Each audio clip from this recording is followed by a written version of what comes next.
Godly women devote themselves to good works, appropriate for women, not good works, only appropriate for men. 1 Timothy 2 verse 11 to 12.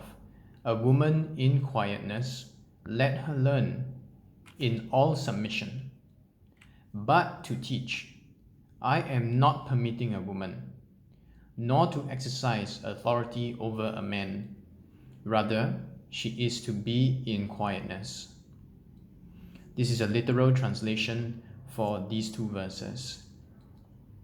God wants women who profess to be godly to be adorned with good works. That was verse 10. And God defines, not we don't get to define. God defines what good works a woman should do. That's verse 11. In quietness, let her learn in all submission. And God defines, not we, God defines what a woman is not permitted to do. That's verse 12. But to teach, I am not permitting a woman, nor to exercise authority over a man. Rather, she is to be in quietness. We just must get used to the idea that God defines what are the good works appropriate for someone to do or not appropriate for someone to do. And in this passage, these are the good works that are that God defines as appropriate or inappropriate for women to do. So the godly women who want to conform, to change their mindset, to fit God's mindset, to do the good works that God wants them to do, they will listen to this. And they would not want to do good works that other people should be doing, men should be doing. So let's go into detail by detail. A good, godly woman, firstly, in quietness. Secondly, let her learn. And thirdly, in all submission. So the word that we translate quietness, we are going to talk about it now. Firstly, a woman in quietness. Now, a godly woman is quiet in the context of learning the scriptures. It is repeated, that is in verse 11, it is repeated again for emphasis at the end of verse 12. She is to remain quiet rather than teach or exercise authority over men. In the context of these two verses, 1 Timothy 2 verse 11 to 12, Paul explicitly contrasts speech, teaching, speech, with remaining in quietness. Thus, in this context, hesukia, the word that is translated quietness, should be understood as quietness as in silence. However, 1 Timothy 2 verse 11 to 12 does not mean women are required to remain silent 24/7 or to be totally silent when the congregation is assembled. There are three exceptions where women are allowed to speak.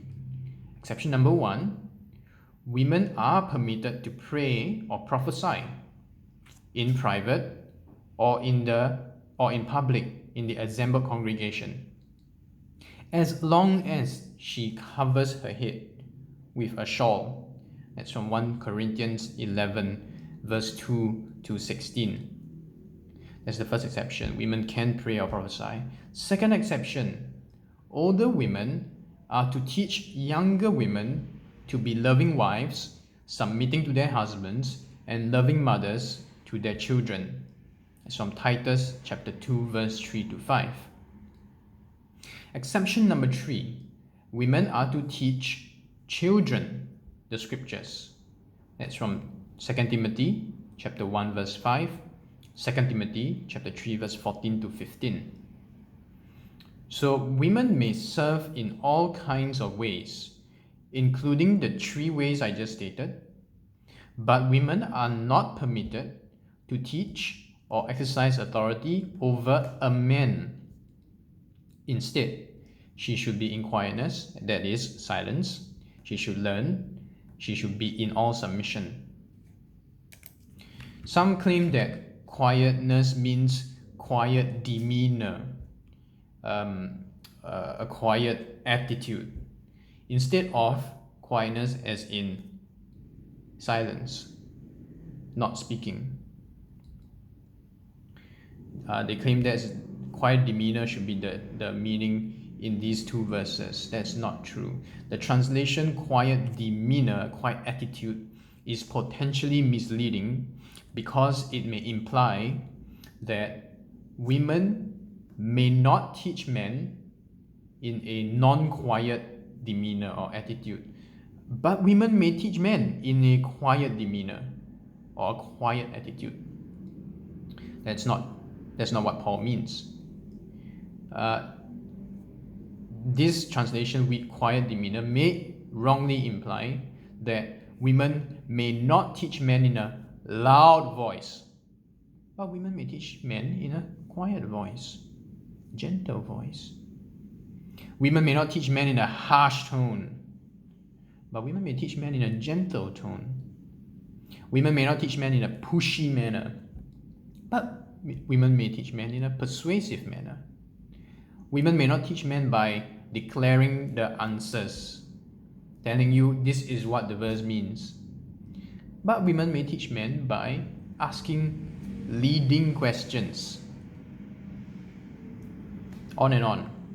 You see, the translation, quiet demeanor or quiet attitude, potentially opens the door to applications which Paul would never have accepted. Actually, 1 Timothy 2, verse 11 to 12 simply means that God does not permit women to teach men, even if she speaks gently, even if she speaks in a soft tone, even if she does not come across as pushy or aggressive, or even if she's just asking leading questions. She's just not permitted to teach men, no matter what demeanor or attitude she uses. She is to be in quietness, that is, to be in silence, refraining from speaking. In my notes, I give more details why Hesukia should be, in these two verses, understood as silence rather than quiet demeanor or attitude. You can go to the notes and see why that is the case. Next, let her learn. A woman in quietness, let her learn. You note the contrast. In verse 11, it says, learn. Verse 12, it says, not teach men. It's a direct contrast, learn versus teaching. So God commands women to learn, but God does not permit women to teach men. So, very straightforward application. When a female Bible study group leader in the crossing where I came from, when she is asking leading questions, is she learning in quietness, or is she teaching men and women in the group? The answer is obvious. She is teaching men and women. She is not learning in quietness. Next, all women in all submission to all men. Let's look at those three words, in all submission. Let me read out again, verse 11 to 12. A woman in quietness, let her learn in all submission. But to teach, I am not permitting a woman, nor to exercise authority over a man. Rather, she is to be in quietness. Just note the contrast. Contrast number 1, we spoke about it earlier. Woman, learn, that's verse 11, versus woman, teach, verse 12. Do this, don't do this. Contrast number 2, woman in all submission, verse 11, versus woman exercise authority over men, verse 12. Do this, woman in all submission.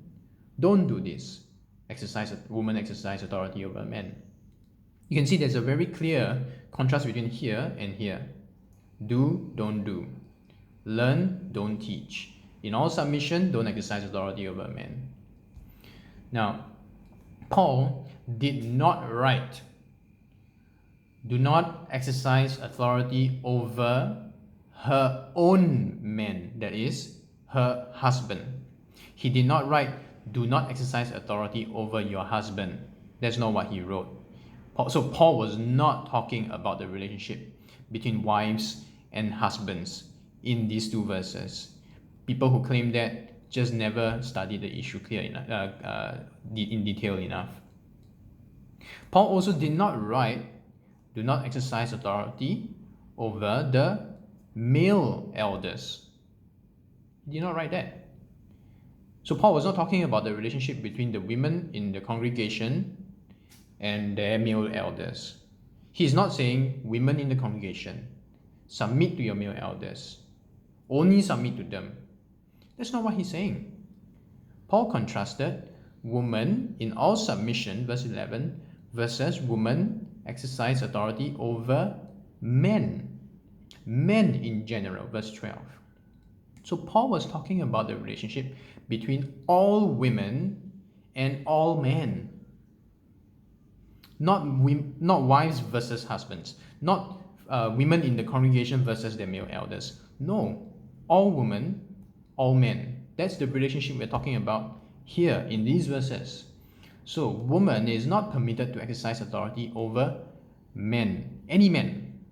Instead, woman is to be in all submission to all men. Not just their husbands and not just the male elders, all men. So, if we summarize these two verses means that a woman is to learn in quietness, that is, in silence, not speaking, instead of teaching men.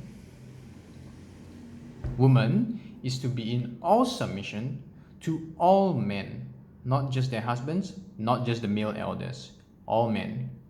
How do women show all submission to all men? Number one, by not teaching any men. Number two, by not exercising authority over any man. And then at the end of verse 12, again Paul repeats, so we can't miss it. A woman is to be in quietness, that is, in silence. So again, specific application. The crossings elders appoint women to teach men and women in mixed gender Bible study groups. The women co-leaders, they are not learning in quietness. They are not learning in silence. They're speaking. They are asking leading questions with all the answers already on their paper. The women co-leaders are not in all submission to the men in the group. The women co-leaders are leading the Bible studies. Who is in submission to who? Who is teaching who? Who is learning from who? The answer is obvious. So don't try to create so-called gray areas when the instructions in these two verses are so black and white. In silence.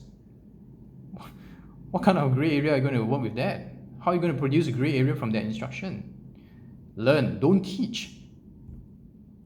So basically, let us just be obedient to the black and white of the text and stop trying to find ways around it and claim it's a gray area so we can't forbid such activities. These are ways of distorting the application, the true application of these texts, the consistent application of these texts. So let's not do that.